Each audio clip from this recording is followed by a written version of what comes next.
आज हम आपको एक स्कूल लेके जाएंगे जहाँ सब बच्चे बैठे सबक पढ़ रहे थे। टीचर आज उनको ऐड यानी जमा करना सिखा रही थी। बोर्ड पे लिखे थे 2 नंबर्स। पहला नंबर है 25 यानी कि 2 और 5, और इसमें हम ऐड यानी जमा करेंगे 32 यानी कि 3 और 2। अब सब नंबर्स के आगे उतनी लाइंस लगा देंगे। 1 2 3 4 5 1 2 1 2 और 1 2 3। अब हम पहले सीधे हाथ वाले नंबर्स की लाइंस काउंट करेंगे। 1 2 3 4 5 6 7। तो ये मिला के बनी 7 लाइंस, और हम नीचे वाले बॉक्स में 7 लिख देंगे। अब हाँ, आप उल्टे हाथ वाली लाइंस की तरफ और इन्हें काउंट करें। 1 2 3 4 5। तो नीचे वाले बॉक्स में आ गया 5 और बना 57। टीचर बच्चों को पढ़ा रही थी, लेकिन वो सब अपनी बातों में मसरूफ़ थे। टीचर को ये देख के बहुत गुस्सा आया, लेकिन दूसरे कोने में चिंटू खड़ा था और अपने ख्यालों में टीचर का सबक बहुत गौर से सुन रहा था।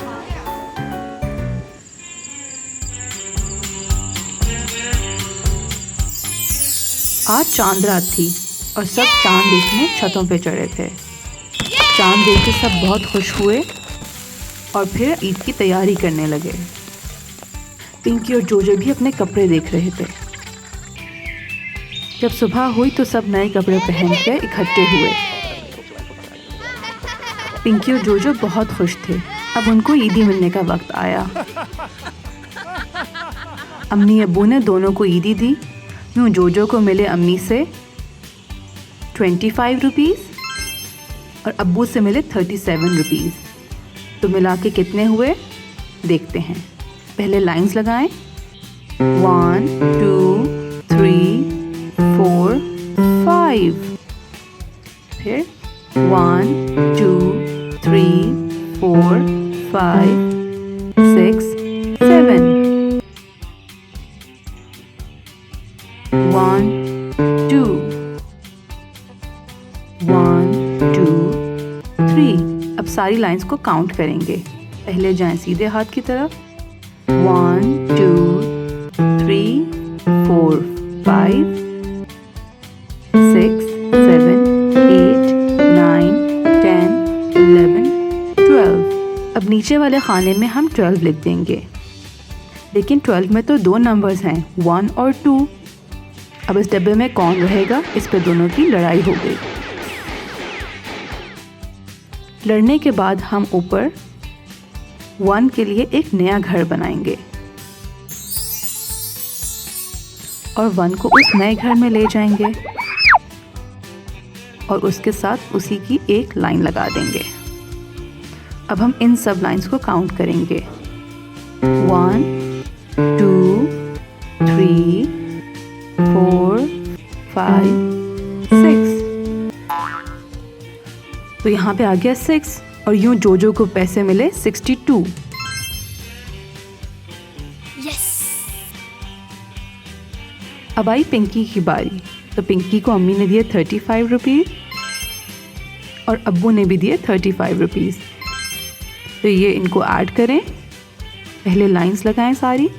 1 2 3 4 5। 1 2 3 4 5।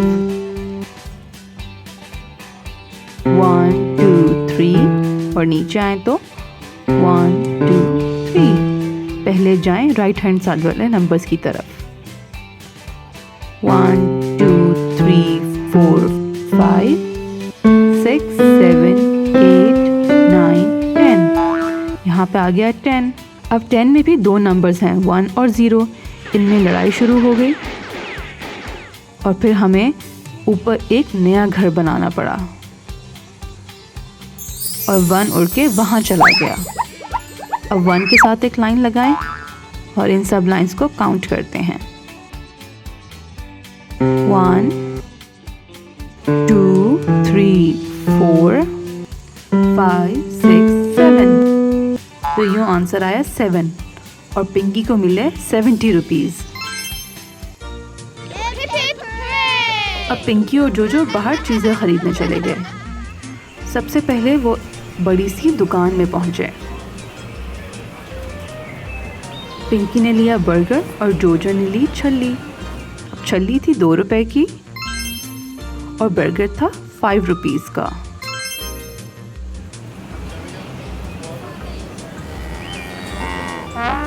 अब आगे गए तो उनका दिल चाहा कि वो सवारी करें। पिंकी बैठी घोड़े के ऊपर और जोजो बैठा हाथी के ऊपर और दोनों ने खूब मज़े से सवारी की। अब घोड़े की सवारी थी 65 रुपीज़ की और हाथी की सवारी थी 60 रुपीज़ की। जब पैसे देने का वक्त आया तो उन्होंने सवारी वालों को पैसे दिए, लेकिन उनके पास सारे के सारे पैसे ख़त्म हो चुके थे और कुछ भी ना बचा था। अब दोनों पड़ गए सोच में कि अचानक वहीं से चिंटू आया और उसने कहा कोई बात नहीं, हम लोग हिसाब करके पता लगाते हैं। पिंकी के पास थे 70 रुपीज़, उसने घोड़े वाले को दिए 65 रुपीज़ और बर्गर लिया 5 रुपीज़ का। अब हम इनको ऐड करेंगे। पहले लाइंस लगाएं और फिर राइट हैंड साइड वाली लाइंस को काउंट करें। 1 2 3 4 5 6 7 8 9 10। यहाँ पर लिखें 10। 1 के लिए ऊपर घर बनाएं और 1 को ऊपर ले जाएं।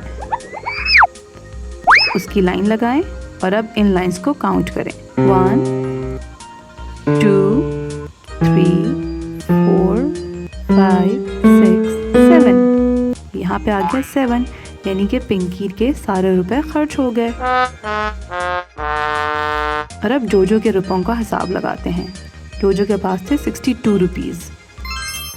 जोजो ने हाथी वाले को दिए 60 रुपीज़ और 2 रुपीज़ की छल्ली ली। अब ज़रा लाइंस लगाएं।